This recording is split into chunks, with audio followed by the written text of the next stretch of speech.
Hello friends, welcome है आपका मेरे यूट्यूब चैनल कमर्शियल नॉलेज में।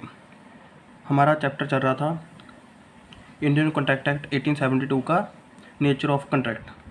आज हमने उसका टाइप्स ऑफ ऑफ़र देखा था, ऑफ़र का मीनिंग देखा था। आज हम देखेंगे essentials of a valid offer.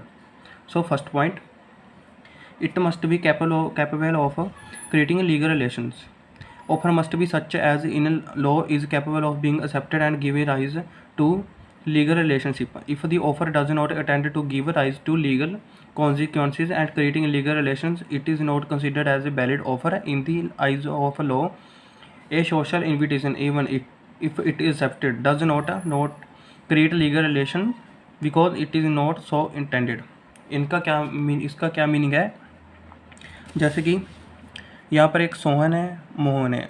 Sohan ने मोहन को ऑफ़र दिया अपने घर पर टी पार्टी देने का, और शाम को मोहन उसके घर नहीं आया सोहन के। अगर सोहन कोर्ट में जाकर केस भी करता है कि मोहन, मैंने उसको बुलाया था, मोहन ने अपना ऑफ़र एक्सेप्ट करने के बाद भी ऑफ़र को तोड़ा, तो वो कोर्ट में जाकर इन्फोर्स नहीं करवा सकता, क्योंकि कोर्ट इसको सोशल ऑफ़र मानती है। इस पॉइंट का कहना है, क्योंकि ये लीगल रिलेशन क्रिएट नहीं कर सकता। Second point, it must be certain, definite and not vague. If the term of an offer are vague और indefinite, it acceptance can not create any contractual relationship. Thus where A offer to sell B 100 quintals of oil.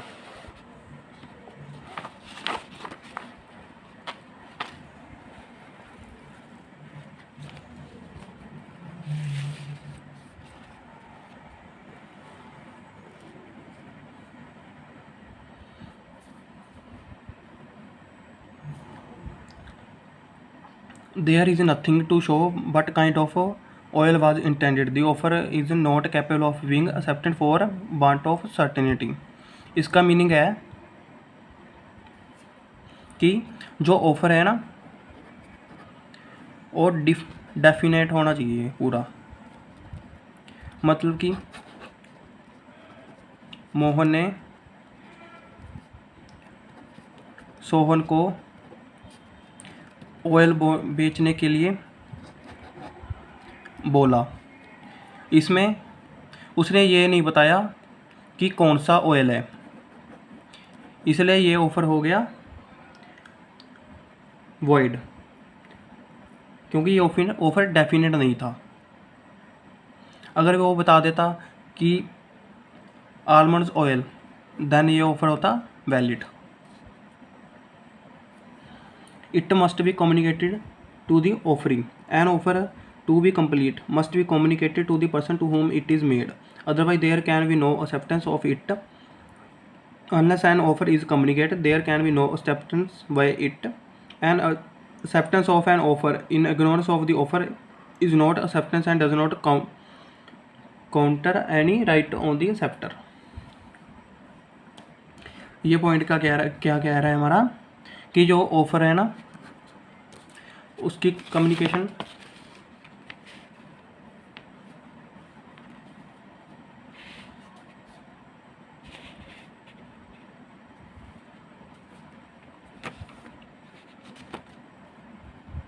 Offer communicate होना चाहिए। जैसे कि इसका हम case law देखते हैं, Lalman Shukla versus Gauridatt.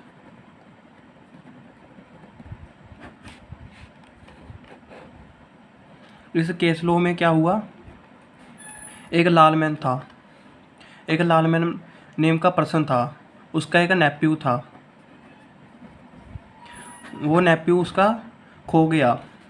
वो अपने गौरीदत्त लालमैन शुक्ला का सर्वेंट होता है, वो अपने सर्वेंट को भेजता है अपने नेफ्यू की खोज के लिए, और उसका सर्वेंट गौरीदत्त उसके नेफ्यू को ढूंढ भी लेता है, लेकिन उसके ढूंढने से पहले लालमैन शुक्ला एक ऑफ़र देता है कि जो भी उसके नेफ्यू को ढूंढेगा उसे वो 100 पाउंड देगा। लेकिन उसका ये ऑफ़र गौरीदत्त को नहीं पता होता और उस गौरीदत्त को बाद में किसी से पता चलता है इस रिवॉर्ड के बारे में। फिर वो गौरीदत्त को लालमन शकुना को बोलता है इस अपने क्लेम के लिए, बट लालमैन उसको मना कर देता है क्योंकि उसने ये ऑफ़र को कम्युनिकेट नहीं किया होता गौरीदत्त को।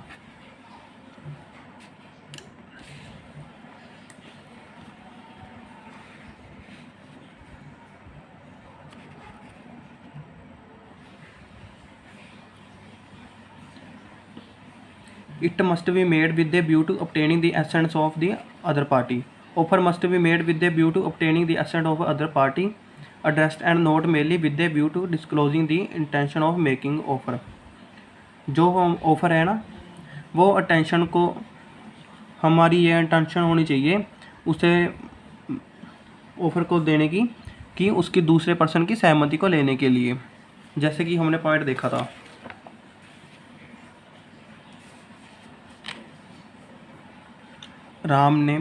एक राम था, एक भूमिका।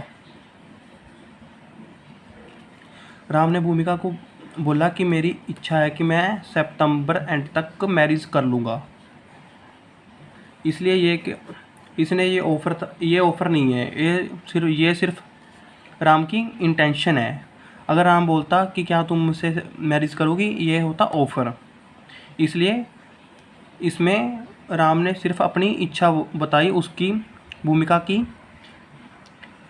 इच्छा नहीं पूछी। इसलिए ये ऑफ़र, इसमें राम की इंटेंशन नहीं थी।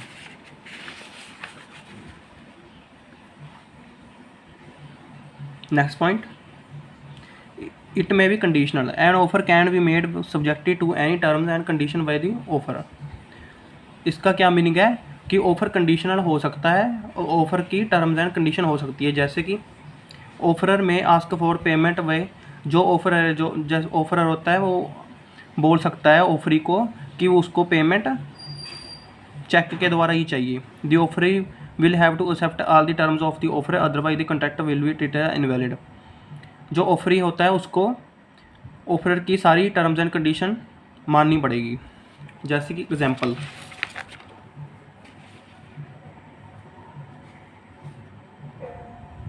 राम ने सोहन को ऑफ़र दिया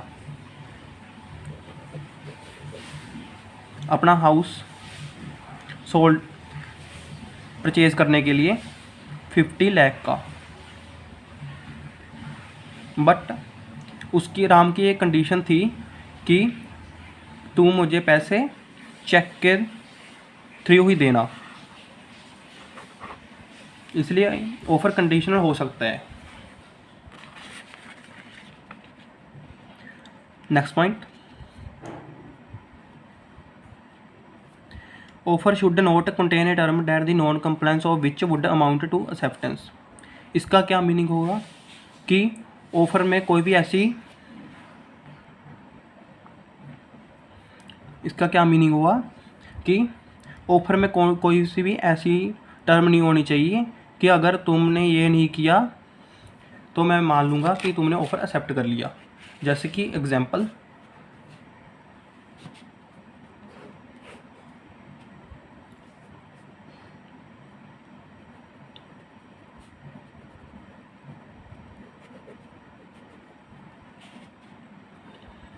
राम ने शाम को ऑफ़र दिया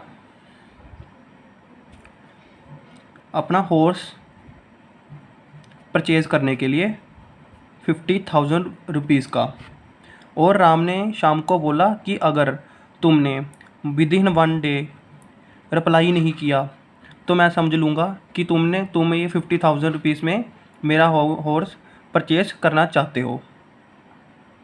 इसलिए ऑफ़र में ऐसी कोई भी कंडीशन नहीं होनी चाहिए जैसे कि non compliance of which would amount to acceptance.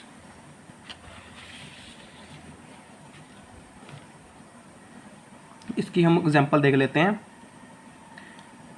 A propose B to purchase his Android mobile for 5,000 and if no reply by him in a week it would be assume that we had accept the proposal, this would not result into contract. A ने B को proposal दिया कि तुम मेरा Android mobile 5000 rupees में purchase कर लो, और उसने बोला कि जो अगर तुम within a week reply नहीं आएगा तुम्हारा, तो मैं समझूंगा कि तुमने ये ऑफ़र एक्सेप्ट कर लिया। कोर्ट ये ऑफ़र को नहीं मानता, इसलिए ये कॉन्ट्रैक्ट नहीं होगा। Next point, the offer may be either specific और general. Any offer can be made to either public at large और to the any specific person already explained in the heading types of the offer. Specific और general offer हमने types of offers में already पढ़ रखा है। Next, the offer may be express और implied. An offer may be made either by words और by conduct. A boy starts cleaning the car as it stops. इसको हम example के through समझते हैं।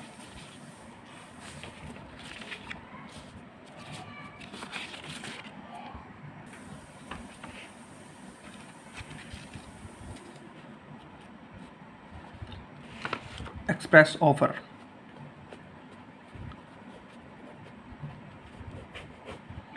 एक्सप्रेस ऑफर वो होता है जिसमें हम वर्ड्स और लेटर्स का यूज़ करते हैं जो कि राइटिंग में हो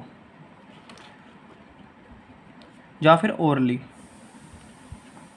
implied offer, implied offer means by conduct of the parties. जैसे कि इम्प्लाइड ऑफर की एग्जांपल, जैसे कि एक कार रेड लाइट पर खड़ी थी और एक बॉय आया वहाँ पर और उस कार का शीशा साफ करने लग गया, मिरर साफ करने लग गया फ्रंट वाला।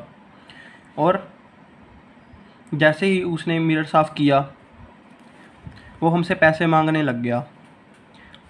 ये था इम्प्लाइड ऑफर।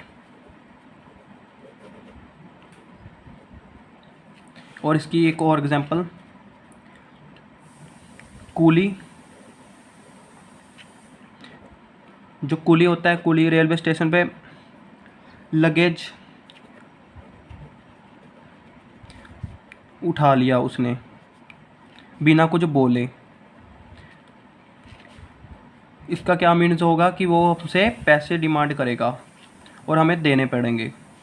ये होगा implied offer.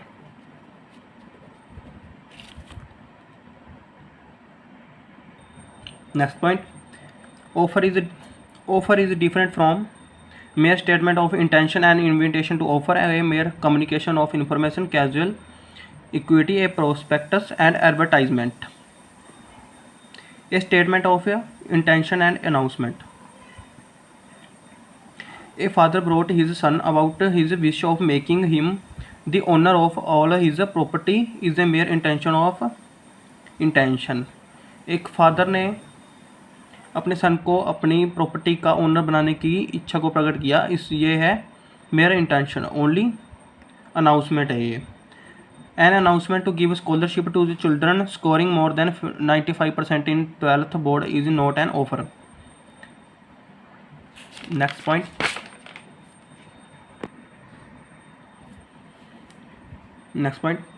Offer must be distinguished different from an answer to a question. Case law, Harvey v. Facey.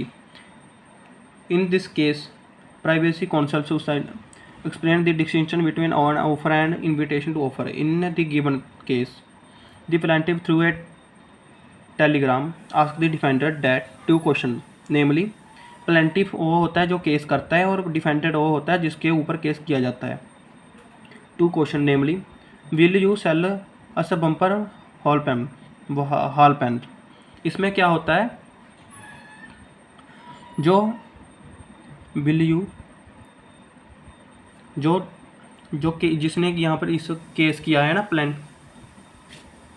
Plaintiff ने, वो प्लेंटिफ डिफेंडेंट से पूछता है टू क्वेश्चन पूछता है वो, क्या तुम हमें बम्पर हॉल पेन सेल करोगे, और टेलीग्राम से ये भी पूछता है कि उसका प्राइस क्या होगा, लोएस्ट प्राइस क्या होगा।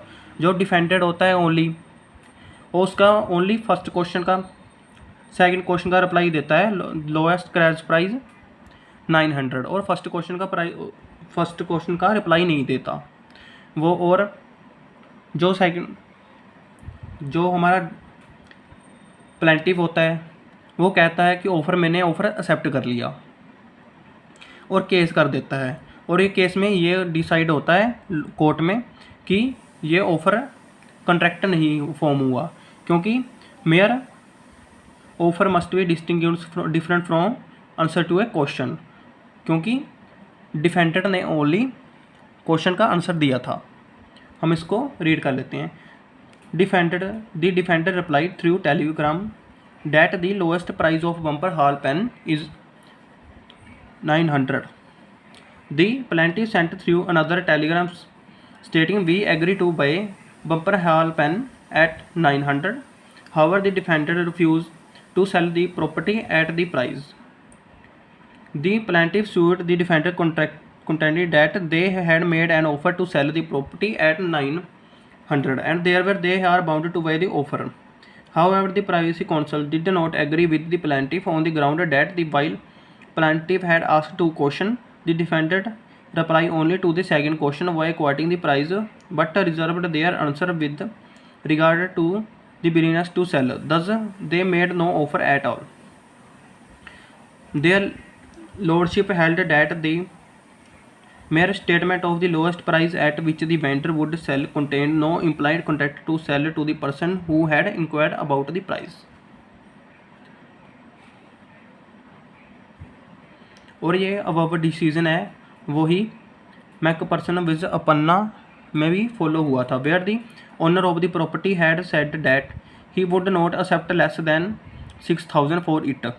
एक प्रॉपर्टी का ओनर होता है, वो बोलता है कि मैं अपनी प्रॉपर्टी के 6000 से कम नहीं लूँगा।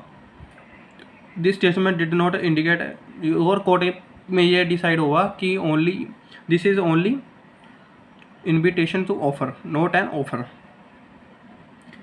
Next point, a statement of price is not an offer. ये क्या बोलता है हमारा पॉइंट कि statement of price only price बताना ऑफर नहीं होता। Quoting the price of a product does not constitute it as an offer. वही हार्वे विस फेसी में जो हमारा केस लॉ था वही इसमें आ जाएगा। एग्जाम्पल इसकी, the price list of goods does not constitute an offer for sale of certain goods on the listed price, it is an invitation to offer. An invitation to make an offer और do business. In case of an invitation to make an offer, the person making the invitation does not make an offer, rather invites the other party to make an offer. His objective is to send out the invitation that he is willing to deal with any person who on the basis of such invitation is ready to enter into contract with him subject to the final term and condition. Invitation to offer क्या होता है, जिसमें हमारा invitation to offer क्या होता है, जिसमें हम ऑफ़र नहीं देता, वो ओनली इनवाइट करता है। जैसे कि प्रोस्पेक्टस, वो ओनली इनवाइट करता है अदर पर्सन कि मैं तैयार हूँ ऐसी टर्म्स एंड कंडीशन से, आप मुझे ऑफ़र दो, मैं ऑफ़र को एक्सेप्ट कर लूँगा।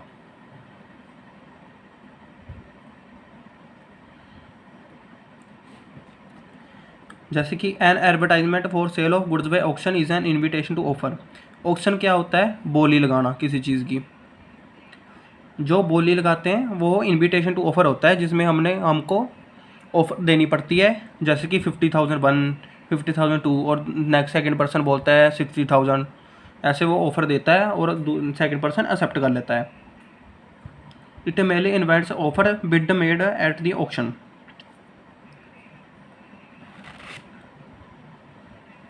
When goods are sold through auction, ये वही है।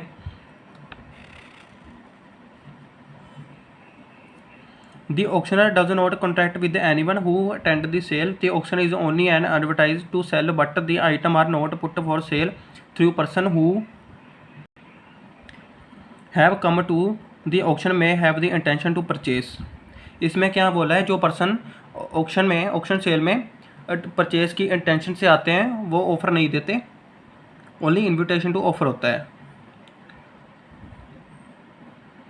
सिमिलरली रेड हेरिस प्रोस्पेक्टस इशू बाय कंपनी, जो प्रोस्पेक्टस कंपनी इशू करती है सेम यही होता है, is only invitation to offer होता है to subscribe the securities of the company, कि पब्लिक को कि तुम हमारी सिक्योरिटीज़ को। Next, statement of price is not an offer, ये हमने पहले ही डन कर लिया था। What is an invitation to offer? Invitation to offer क्या होता है? An offer should be distinguished from different from an invitation to offer. An offer is a definite and capable of converting an invitation into a contract. जो offer होता है वो capable होता है कि वो ऑफ़र को कंट्रैक्ट में कन्वर्ट कर सके, बट इन्विटेशन होता है वो एक स्टेप पहले होता है ऑफ़र के, क्योंकि उसमें जो इन्विटेशन के ऑफ़र में ऑफरर अपनी इच्छा प्रकट नहीं करता, ओनली उसकी इंटेंशन होती है सेकंड पर्सन को कि वो उसको offer they term and condition के रिगार्डिंग।